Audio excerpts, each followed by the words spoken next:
Family and community. Love and dharma are the flower and fruit of family life. Thiruvalluvar. So, in this chapter, we'll be studying these two main things, that is, what is the family, why is family unit important, and what is a community, and what is its role.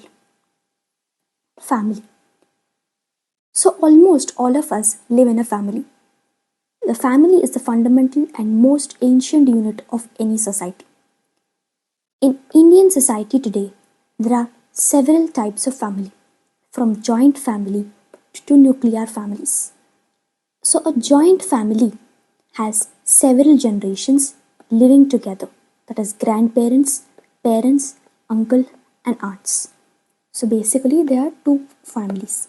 The first is the joint family and the nuclear family. So, joint family means it has several generations which are living together. They are brothers, sisters, and cousins. Whereas a nuclear family is limited to a couple and their children, and sometimes one parent and children. So, nuclear family in the sense just parents and children. But in joint family, we have generations living in a family. So, in English, there are not many terms to understand family relationships. We saw some of them in the first paragraph, like grandparents, parents, cousins, aunts, uncles. But in the Indian language, they have many terms. For example, in the Hindi, we have bua, thai, chacha, mosi, and many more terms. So, in some languages, as in Tamil, we have different terms for elder brother, sister, or younger brother or sister. So, for both elder and younger, we have various forms of relationships. But what is the word for cousin in any Indian language? So, in most Indian languages, you will find that there is no such word as well. So, there is no such word as this. So, this is because cousins are only brothers and sisters. So, this emphasizes the deep bonds among all the children in the family. So, in English, we don't have much family relationships mentioned, but in our regional languages, we have a lot. Now, we'll understand about the roles and responsibilities. So, relationships among family members are based on love, care, cooperation, and interdependence. It is important to remember these four aspects, that is, love, care, cooperation, and interdependence. Cooperation means working together. So, each member of the family has a role and a responsibility towards other members. For instance, parents are responsible for raising their children and to become happy individuals and responsible makers, members of the society. But also, as children grow up, they take on more responsibilities in the house to help other family members, whether parents or sister or a brother. So, through daily practice, children learn to participate in the life of household. And in many houses, children also learn some of the traditions and practices that family has been following for generations. So, if you are living in a family, if it's a joint family, then all the traditional habits will be imparted from your parents to you automatically. So, that is how you start learning by growing. And you'll understand your roles and responsibilities. Following our dharma or doing our duty has been an important principle of Indian culture. So, the word dharma or following our duty is an important principle of our Indian system. So, the family is also a school where children learn important values such as ahimsa, dana in the sense charity, seva, service, and tyaga, which is sacrifice. So, the important values are ahimsa, giving, service, and sacrifice. Individuals in the family often give up their own needs to take care of the family's needs. It is known as cooperation and compromise.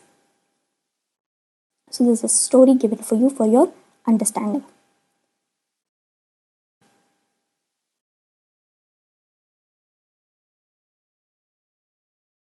Next is the community. So families are connected not only with themselves but also with the other families and people around them.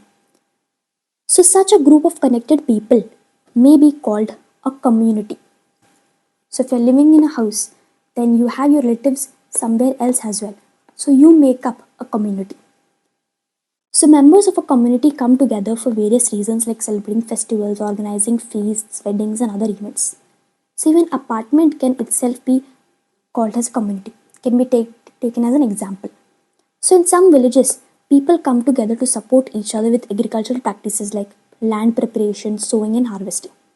So over time, communities often agreed upon some practices on the use of shared natural wealth and resources such as water, grazing lands and forest produce. So mutual understandings are there. So this is the case with many tribal communities as well. So for some extent, this remains the case in village communities in rural India now. Such practices, we may call them rules. Though they were rarely written down, they have provided communities a secure access to resources. They are not written down anywhere that you have to share your natural resources or something like that. But they are followed for generations to come and they have become the rules for us to follow. And this is for the well being of the people living in the community as well. But it also means that all the families and individuals within the community have specific duties to perform. Otherwise, the community will not function smoothly. If there are no rules, the functionality would be different. The real life stories would also illustrate that community in a rural context. You can give them a quick reading. Community is also present in an urban context, although it may function a little in variety. So, this is about this. So, more than 20 years ago, in an area of Ahmedabad, which is in Gujarat, Kamal Parmar, a owner of a small auto fabrication workshop, noticed a group of underprivileged children on the streets. Some had dropped out of school, while others had never been to school. So Kamal started giving them tuition from 5:30 to 9:30 p.m. every day. So after his regular work hours, he also provided the kids with a free dinner. So soon 150 children were attending those classes regularly and were deeply interested in the lessons. So few teachers from the local school noticed the classes and joined the teaching for a while. One of them observed that these children did not get proper benches to sit on, have no silent zone classrooms, and the vehicles passing by make a lot of noise. Yet they pay all the attention to what their faculty say them. So the love and affection I got from them was unbelievable. This is what is thought by one of them. So some older children who were attending the regular classes also joined as volunteers to teach in Kamal's classes. So one of them remarked, "We went there to teach. Instead, we learned a lot from them." So from the above story, we can understand how a community can be formed by the thought of a single person. So this is the mutual understanding and cooperation which people provide. So new types of communities has also emerged in the last 30 to 40 years. Residents' welfare associations in many urban areas are examples of communities that make their own rules and regulations. So those would be rules about waste management, cleanliness of common areas, taking care of animals and so on. So people living in the community participate to make such rules and regulations together so that it is convenient for everyone to follow. So communities are ultimately interdependent.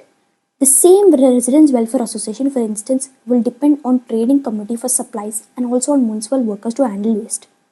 So in our complex societies, everyone depends on a number of other people. So if garbage is not properly collected from the community, it will be very bad for the people living in that community because it will cause a lot of infections. So even the waste management is also included in the communities.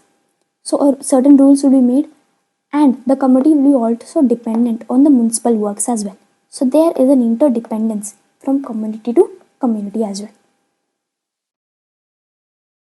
So now we'll understand that community is a flexible concept. So few more examples are like jati or a subdivision of it is also called a community. So a group of people of a particular religion, region, common work or interest especially for smaller groups, may also be called a community. For instance, Mumbai's Parsi community, Chennai's Sikh community are certain communities, and the list will be endless. So, in your group or in your school, you may be a part of some different communities. So, we have the national service schemes, sports communities, national cadet corps, science and drama clubs, social science clubs, and many more. So, these are all the communities which are working on a common purpose. So, this is how the communities work. So, in this chapter, we have read the following things, that is, family is the foundation of human society. Ideally, members of the family support each other, and there is an interdependence, and they have the certain roles and responsibilities. While the community is a bigger unit and also implies that people do their best for their interdependence on one another. So, ultimately, communities are interdependent.